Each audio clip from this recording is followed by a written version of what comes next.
Yo guys, check kamusta mga idol. So ayan, mag-update tayo ngayong Saturday morning. Good morning sa inyo mga lodi, kahit na alas 10 na, kagigising lang ni Jeblos. No? So June 7 ngayon mga idol, no? Simula ngayon, June 7 to June 10, wala tayong event na medyo malaki-laki mga lodi dito sa ating crypto, no?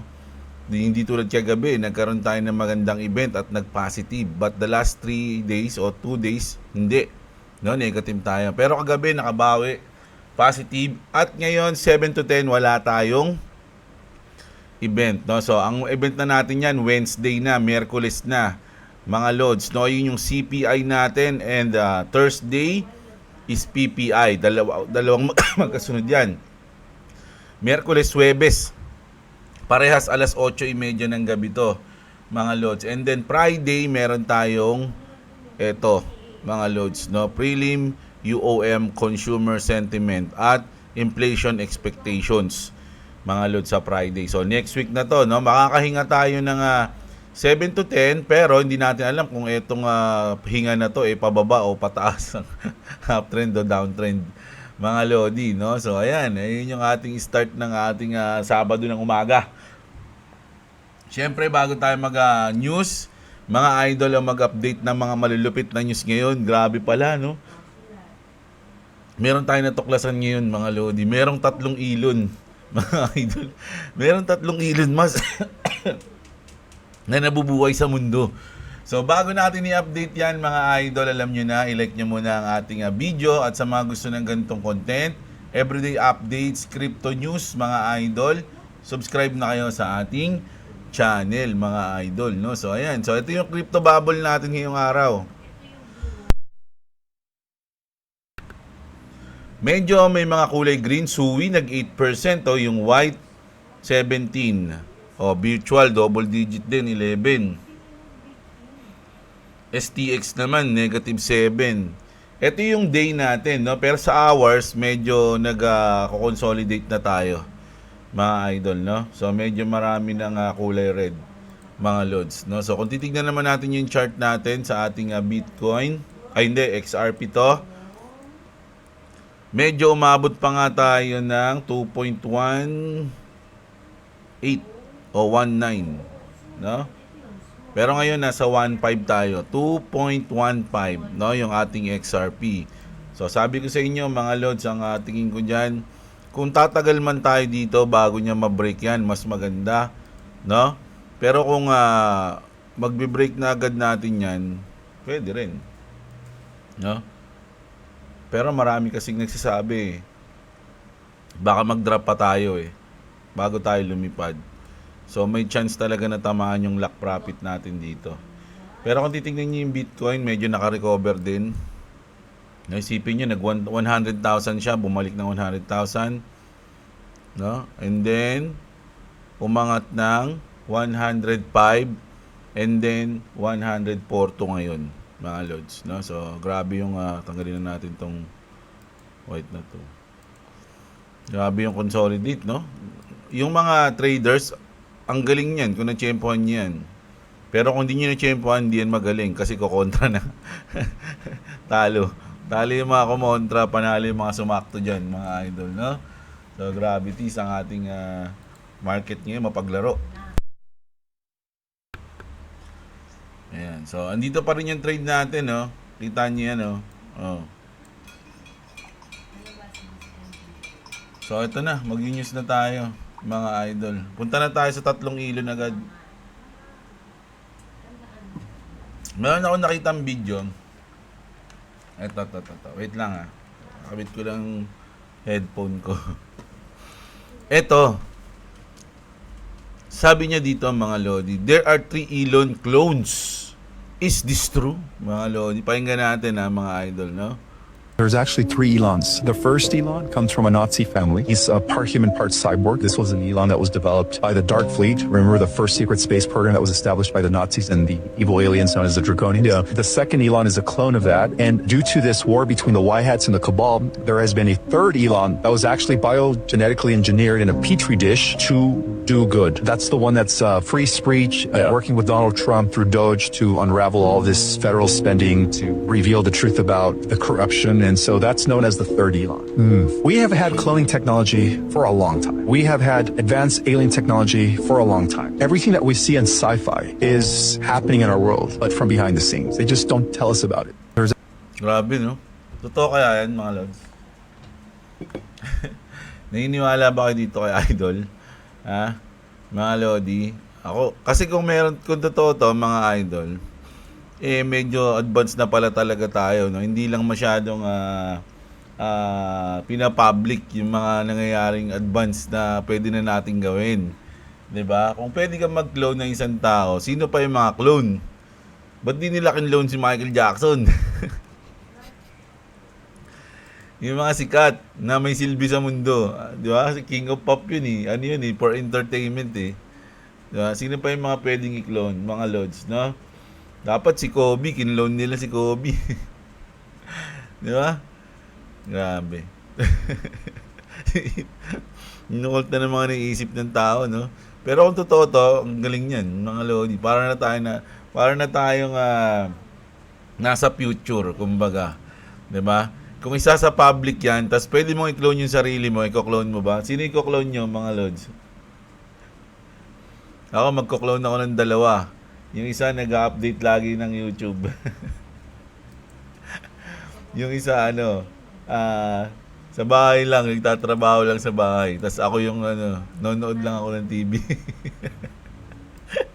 Ako lang yung sarap buhay. No? Ganun. Ganun yung gagawin ko. Tapos, magko-clone ako ng isang Ann Curtis.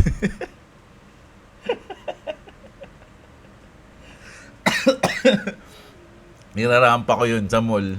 Oh, 'di ba? Panis. Oh. Ito na. Ito matindi to, mga lods, no. Trump urged the Federal Reserve to cut interest rate by a full point. 'Di ba? So, too late, the Fed is a disaster. Europe had 10 rate cuts pala, hindi 9. Kagabi sinabi ko 9 eh. We have none despite him. Our country is doing great. Go for a full point. Rocket fuel, sabi ni Trump, mga idol, no? Sa tingin ko si Jerome Powell mukhang hindi na talaga to makikinig sa kanya, mga idol, kaya medyo naiinis na si Trump diyan. Kaya ano yung sasuggest ni Trump, mga Lodi? Eto na. Kanina lang to. Sabi dito, President Trump to announce next Fed chair very soon, mga idol, no? So ipapalitan na ba si Chairman Jerome Powell, mga idol? O, totoo ba to? Pwede niya bang gawin yan? So may nagtanong dito kay Grok. Ayan, sabi niya dito, can he do that? Sabi dito, Grok. Sabi ni Grok mismo, mga Lodi, yes, President Trump can announce a nominee for the Federal Reserve Chair. So nominee pa lang, no? As the President has the authority to nominate under the Federal Reserve Act. Subject to Senate confirmation. So i-confirm pa ng Senate yan. Kumbaga, once na mag-nominate siya, i-confirm ng Senate, parang botohan siguro yun mangyayari. With Jerome Powell's term ending in 2026, matatapos na pala ang term ni Jerome Powell, mga idol. Diba? Sa 2026. An announcement in June 2025, ngayon daw, is timely for planning the transition. However, Senate approval could face delays if the political climate is divisive, no? So kung maraming Senate sa Senate ang hindi bumoto or sumang-ayon sa ninominate ni Trump, baka hindi yun magkatotoo, no? And concerns about the Fed's independence may arise if the nominee is seen as political aligned. While the announcement is within President power, confirmation is not guaranteed and could spark debate. O, ayun na mga lodi. So, pwede mag-announce si Trump. Pwede siya mag-nominate. Pero hindi sure na makakapasok yun mga idol kasi baka nga magkaroon ng problema. Pero, nag-i-exist yun. Yung karapatan niya mag-nominate mga lods, no? Sa tingin ko si Jerome Powell, alam ko siya rin nata yan. Hindi ko alam kung siya o si Biden yung naglagay dyan kay Jerome Powell. Alam ko siya si Trump din Tapos ngayon hindi na sumusunod, no? So ayan, sa tingin nyo, sino ang inonominate ni President Trump, mga idol, no? Yun ang tanong natin. Alam nyo kung sino? Baka si Elon Musk. Paano kung si Elon Musk din yung i-nominate ni Trump, mga idol, na chair ng Federal Reserve? Kaya pala nag-out na si Elon sa Doge kasi lilipat na siya ng Federal Reserve, mga idol. Pautot lang ang lahat, no? Silang dalawa pa rin ang magcha-champion, mga idol. Ano sa tingin nyo, mga lodi? No, ang ganda nun pag nangyari yun, mga lods. Grabe yun. Pag nangyari yun, tataas yung Dogecoin. Sigurado yan. No, hindi natin alam pero sa tingin ko tataas yung Dogecoin. Ito naman. Apple, X, Airbnb, and Google are reportedly in early talks to integrate stable coins, no? Signaling big tech's growing move into crypto payments amid shifting US policy. Mga lods, kasi alam nyo naman, papasa na yung Genius Act, di ba? So magiging thing na yung stable coin natin, no? Sa US, mga idol. So marami na talaga mag-a-apply niyan, no? Ang sabi dito ni X-Finance Bulo, big tech moving in just confirms it. XRP is positioned exactly where the future of payments is heading. So, mamaya na yung XRP, mga lods, no? Dito na tayo. Pero grabe to, mga idol. Ibig sabihin yung adoption, pati sa mga malalaking company, nangyayari na, no? Siyempre, sa bansa, sa iba't ibang bansa, sa malalaking company tulad ng Apple, X, Airbnb, no? Sunod niyan, Uber, Grab, no? Angkas, Move It, lahat yan, no? I-adapt na nila yung mag-i-integrate na sila sa stablecoin, mga idol. At mapakaganda nun, mga lods, no? Kasi parang wala nang hassle, kumbaga. Ang bilis na lang ng payment system pagka ganyan, mga lods, no? So goods na goods yan, mga idol. Good morning talaga.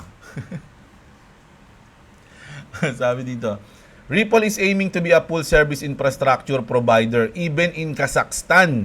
Grabe naman si Ripple. Oy, tama na Ripple. Lahat na ata kinukuha ng Ripple. Mga lods, no? Riz Merrick, Managing Director for Middle East and Africa, Ripple, sat down with Vladimir Sabov, Chief Markets Officer of Astana Financial Services Authority, no? Sa sa Kazakhstan, mga lodi, no? The AFSA is the independent regulatory body for the Astana International Financial Center in Kazakhstan. Any company that wants to operate inside the AIFC, whether it's offering financial product or non-financial service, needs to be registered and regulated by AFSA. In simple term, AFSA is the AIFC that use US SEC or FINRA is to Wall Street, it makes the rules, no? So sila pala yung malupit diyan, mga idol, no?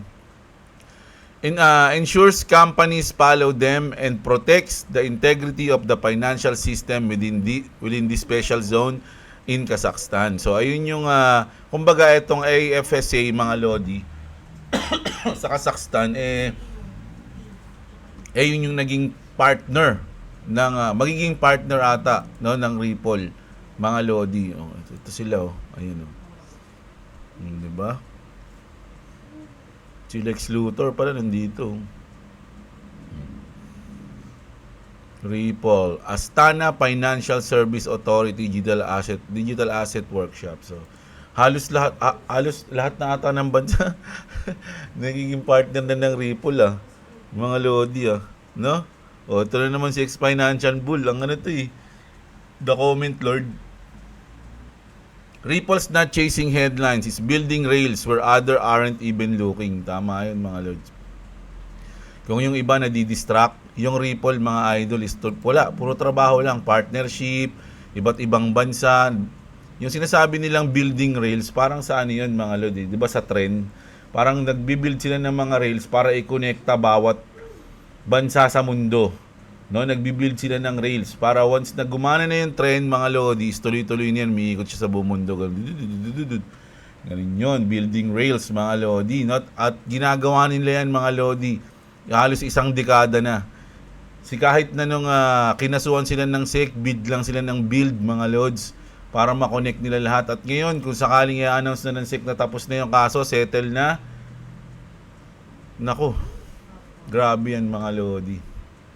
I'm not a financial advisor, mga idol. Ginagawa ko lang to for entertainment and information purposes only. No? So, wala akong pinopromote na kahit ano, nagbabasa lang tayo ng news. Okay? So, eto na. XRP's upcoming performance against Bitcoin is inevitable. Sabi nga ni Thanos, I am inevitable. Sabi niya, di ba? Shortly, everyone will talk about this. Hidden bullish divergence on XRP charts at hidden bearish divergence on BTC charts. Mga idol, no? XRP BTC is bullish based on RSI and expected 5 Elliott wave. So, ayan mga idol. No? Marami nang nagsasabi niyan mga lords na ang bullish yung chart ng XRP samantalang yung sa Bitcoin is medyo pa-bearish na. Mga lods, no? O, hintayin natin. Baka pag nag-alt season, doon natin makikita yan. Pag bumaba yung dominance ng Bitcoin, dilipat na, magta-transfer na yung wealth sa mga altcoins. At doon na iikot yun, mga lodi, after ng altcoins. Ewan ko kung may meme coin season pa ngayon, no? Basta iikot yan, mga lods. Sabi dito, boom! Panot! New York City is showing a new advertisement by Ripple. So nakita niyo na sa New York to, mga lods, no, nagkakaroon na ng mga advertisement kung saan saang parte ng US. ito. Ano ba tong isa na to? Ito, nakita ko na to dati, mga lods, no, pero na-amaze pa rin ako dito, mga idol, no. Kasi dito nakalagay, people who have heard of crypto. Ito lang, mga lods. Nakita niyo yan? Sabi ko sa inyo, halos 5% pa lang ng tao sa mundo ang alam yung crypto. Ayan. So, ang alam lang ng mga nasa blue na yan, Bitcoin, Ethereum, ayan, mga yan, no? People who own crypto, napaka-onti lang tayo, mga lodi, ganito lang tayo. Sa porsyento ng buong mundo to, mga lods, ito lang tayo, yung kulay green, na? Yung kulay yellow naman, people who have heard of XRP. Kung yung narinig pa lang mga lods, yung narinig pa lang yung XRP, ito lang yan, yung tatlong yellow dot. People who own XRP, nasa red. Ayan, dalawa lang halos. And people who own 25k XRP is nasa isang tuldok lang, 25 patas. Wala pa tayo dyan. Mga lods, nandito lang tayo sa red kasi onti lang hawak natin wala pa tayo dyan. Kabuk pa lang tayo dito sa 25k XRP, mga lods, no? Ganun, tapos sasabihin, nauna tayo. Mga lodi, sasabihin nila, late na kami. Wala na, nauna na kayo. Pero tignan nyo naman yung porsyento ng mga tao, mga idol, no? Sabi nga dito, they laugh, they ignore, they doubted, now they watch. Our time is now. Tindinin, here she comes to wreck the day. Idol, no? Ayan. Tapos, ito na. Google says, ito, mabigat to. Mga ito yung pinakalas na news natin, pero ang tindi nito, mga idol. Kung ito, kasi ito pa lang, ano na to? Isa na to. Parang di nga kapanipaniwala tong news na to, Pero nasa Google, mga lods, Google says that the Federal Reserve reportedly plans to adopt XRP as a global payment solution.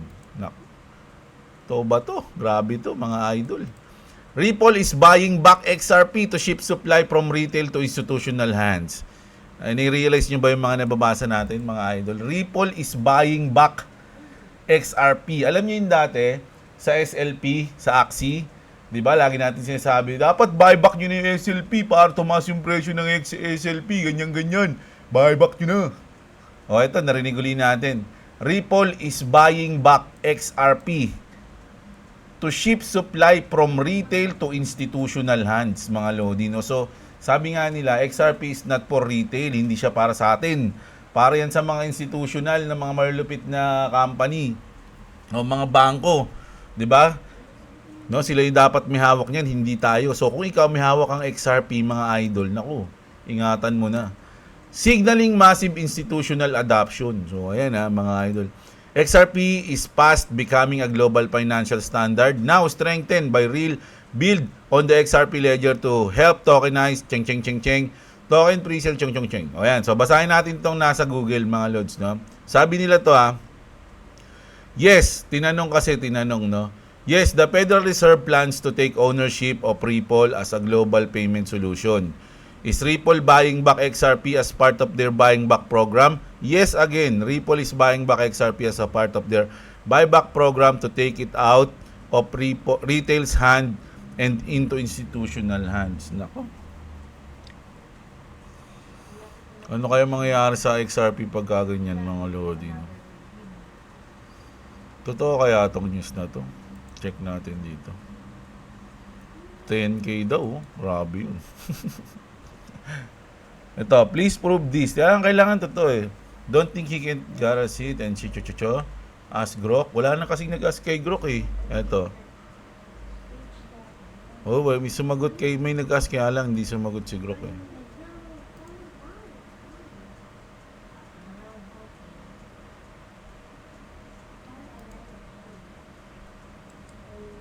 Ako hindi ako nakiklik kasi ng mga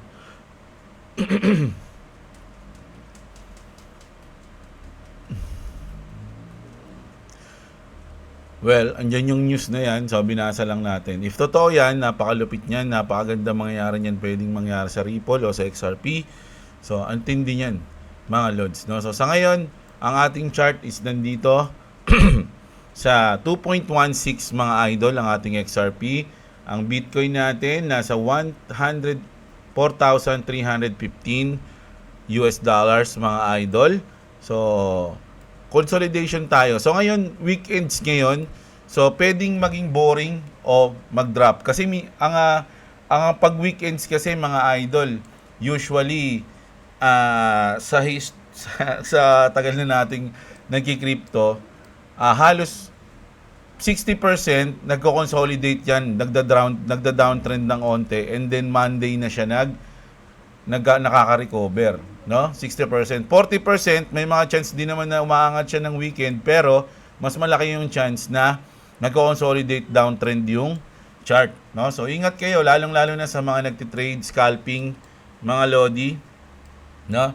Ingat kayo diyan, mga idol, ngayong weekend. So bawi tayo Monday. Pero syempre magti-trade pa rin tayo kung sa tingin mo magda-drop, ba't di ka magsi-short, 'di ba? Ganun lang 'yun mga idol . So sa mga nagti-trade diyan, mga idol, ingat-ingat, no? Wag kayo pag weekend kasi ako bias ako ng long kasi bull market . So pag bumababa doon ako madalas nagpo-position ng long. Pero pag weekend yan, nagbabago yung bias natin diyan. Nagiging balance lang tayo kasi pwedeng mag-drop talaga pag weekend. Pwede rin namang mag-pump, no? So, babasahin lang natin yung chart pag ganyan. So, ayun lang ngayong araw, ngayong umaga, mga idol. Alam nyo naman yan. Mamayang gabi, mag-news ulit tayo, update tayo. Totoo ba na 3 si Elon Musk, mga idol? At baka si Elon din ang gawing Fed chair. Pahig kayo, mga idol. No? So, ayun, kita-kits tayo mamaya, mga lodi. Magandang araw sa inyo. Huwag nyo kalimutang i-like ang ating video sa mga wala pang crypto exchange dyan. Check nyo yung link natin dyan ng BitGet sa baba, mga lodi. At baka this week, inintay ko na lang yung yung email sa akin ng CoinsPH kasi wala tayong no choice. So, hintayin natin yung email ng CoinsPH kung ano masabi niya kay Jeblo. So, i-check natin yon mga idol, no? So, ayan. Pero BitGet pa rin tayo, mga lods, no? So, kita-kits tayo mamayang gabi. Maraming salamat sa inyo, mga idol. Magandang araw. At, What's up? Subscribe to Clever Steven, subscribe to Jeblo. If you want to subscribe to me, it's the link in the description. If you don't subscribe to me, I'll be sad. If you do subscribe to me, I'll be happy. Bye.